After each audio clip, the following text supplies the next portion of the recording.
Hey basketball guys, we have news. Let's go to more Los Angeles Lakers news, but first don't forget to subscribe to the channel and leave your like. The Lakers are moving into the next half and Rob Pelinka has announced the 3 players he will prioritize and sign. After that he will negotiate to trade other players. The season didn't end quite as planned for the Los Angeles Lakers, but then, unless you win the championship, when does it? Despite flaming out in ignominious fashion courtesy of the Denver Nuggets, they still demonstrated a terrific turnaround in the latter stages of the season, going from a team which was up against it to make the postseason to an NBA Conference finalist. This offseason, they'll have plenty of decisions to make surrounding that supporting cast and who to bring back next year. These are the 3 players whose return to the team in 2023-24 the Lakers should prioritize. Austin Reaves. This one is something of a no-brainer. Austin Reaves was having a solid season already up until the All-Star break, but once Russell Westbrook was traded he took it to a new level.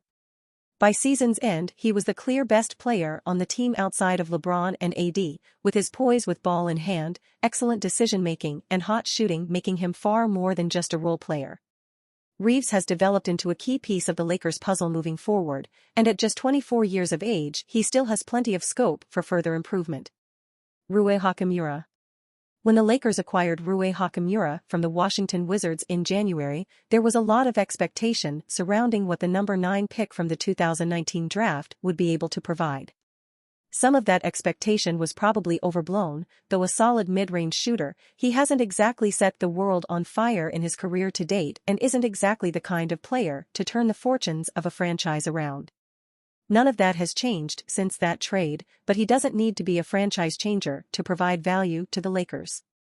He demonstrated himself to be a solid player off the bench, with his potential to score in bunches making him an important X-factor for the Lakers. Dennis Schroeder. Dennis Schroeder made his way to the Lakers after a short stint with the Houston Rockets, and proved himself to be an important piece on their roster throughout the course of the year. He started somewhat sporadically and mostly came off the bench in the playoffs, but he was still playing solid minutes and was one of a handful of players who could join James, Davis and Reaves on the court in the closing minutes. Schroeder is a good defender, with his athleticism and ability to slip around screens making him hard to get away from for opposing guards.